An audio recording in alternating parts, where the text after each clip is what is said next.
Assalamualaikum warahmatullahi wabarakatuh. Apa kabar anak-anak hari ini? Semoga kalian semua dalam keadaan sehat walafiat ya, sehingga dapat mengikuti pembelajaran daring pada hari ini. Nah, anak-anak, hari ini kita sudah masuk ke subtema 3 yang berjudul Kewajiban dan Hakku dalam Bertetangga. Nah, pada hari ini Ibu akan membahas dua pembelajaran sekaligus, yaitu pembelajaran pertama dan pembelajaran kedua. Materi yang akan kita bahas di pembelajaran pertama yaitu membaca teks percakapan, yang kedua perbandingan dua bilangan cacah, dan yang ketiga membuat karya dekoratif. Untuk lebih jelasnya, yuk simak videonya bersama-sama sambil kalian buka buku kalian halaman 101. Nah, di halaman 101 di situ terdapat teks percakapan yang berjudul Teman Baru di Lingkungan Rumah. Kita baca sama-sama ya. Di suatu pagi, Nina dan Sari berjalan bersama mengelilingi lingkungan tempat tinggal mereka. Dalam perjalanan, mereka bertemu dengan seorang anak perempuan yang merupakan tetangga baru di lingkungan mereka.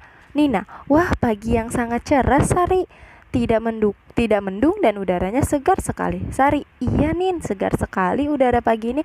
Beruntung ya hari ini kita libur sekolah, jadi bisa menikmati udara pagi di rumah sambil berjalan keliling kampung. Nina, Sar, coba kamu lihat ke arah sana, anak perempuan itu. Aku belum pernah melihatnya di sini. Sari, iya, sepertinya anak perempuan itu baru saja menetap di kampung kita. Kita sapa yuk Nin. Nina, yuk, siapa tahu bisa jadi teman baru untuk bermain bersama. Nina dan Sari pun segera bergegas menghampiri anak perempuan yang sedang berdiri di depan rumahnya. Nina, hai, kamu anak baru ya di sini. Kok aku belum pernah melihat kamu? Sari, iya, kamu namanya siapa? Gwen, hai, iya, aku baru saja pindah ke kampung ini 2 hari yang lalu. Namaku Gwen, kamu siapa?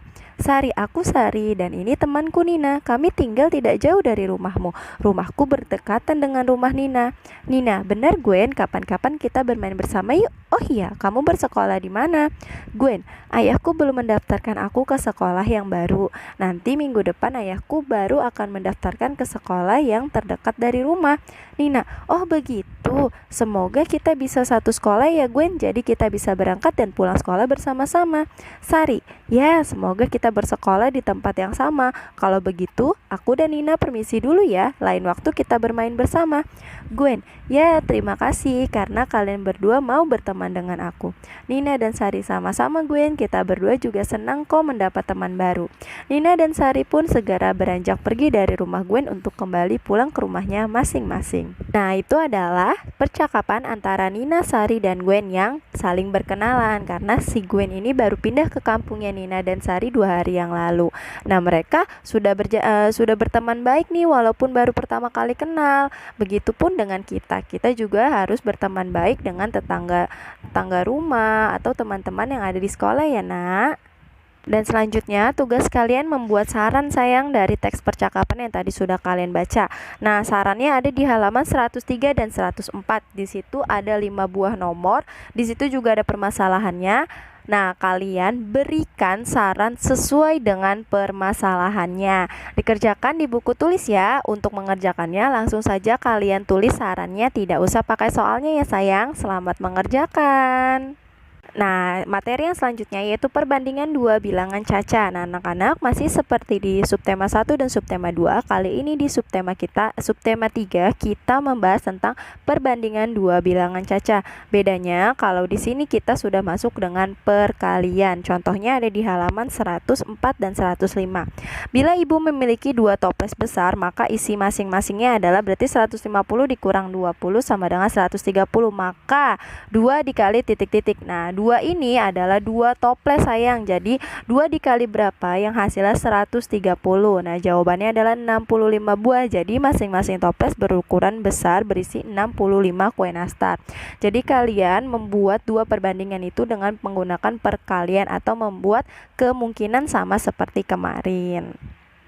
Selanjutnya membuat karya dekoratif. Karya dekoratif siapa nih yang masih ingat? Anak-anak kita sudah belajar tentang karya dekoratif adalah karya dekoratif ini bisa juga kalian membuat sebuah karya dengan menggunakan bentuk-bentuk bangun datar yang kalian ketahui. Contohnya segitiga, persegi, persegi panjang, jajaran genjang, dan belah ketupat. Nah, dari semua bangun datar itu kalian bisa membuat karya dekoratif yang indah nak.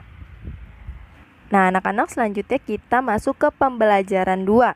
Nah, pembelajaran 2, materi yang akan kita pelajari yang pertama, tetanggaku adalah saudara terdekatku. Yang kedua, memahami pentingnya makanan sehat. Dan yang ketiga, hak dan kewajiban dalam hidup bertetangga.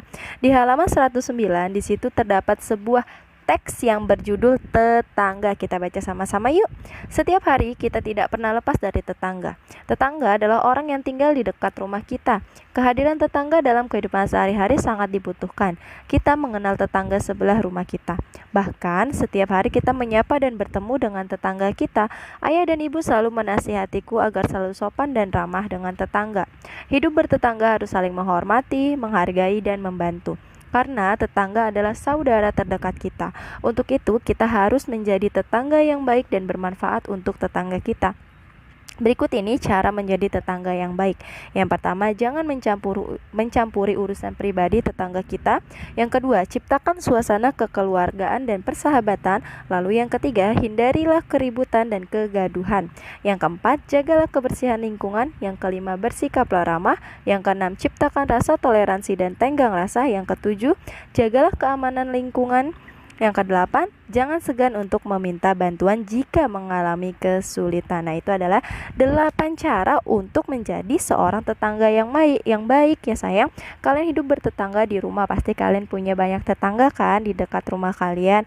Nah, maka dari itu kita harus menjadi seorang tetangga yang baik bagi tetangga kita. Bila tetangga kita mengalami kesulitan, maka kita akan membantunya. Suatu saat jika kita mengalami kesulitan, tetangga kita pun akan membantu kita. Seperti itu ya nak ya, kita hidup bertetangga. Nah, selanjutnya tugas kalian ini membuat cerita tentang pengalaman hidup bertetangga. Boleh kalian menceritakan tentang kegiatan kalian bergotong royong bersama tetangga, atau menceritakan ketika kalian sakit dijenguk oleh tetangga. Boleh juga ya nak ya. Nah, kalian membuat ceritanya di mana? Membuat ceritanya di buku tulis. Dan selamat mengerjakan anak-anak. Anak-anak, selanjutnya kita membahas tentang memahami pentingnya makanan sehat. Kalian pasti sudah belajar kan kemarin tentang makanan sehat. Nah, makanan sehat itu adalah makanan yang mengandung gizi yang baik untuk pertumbuhan tubuh kita.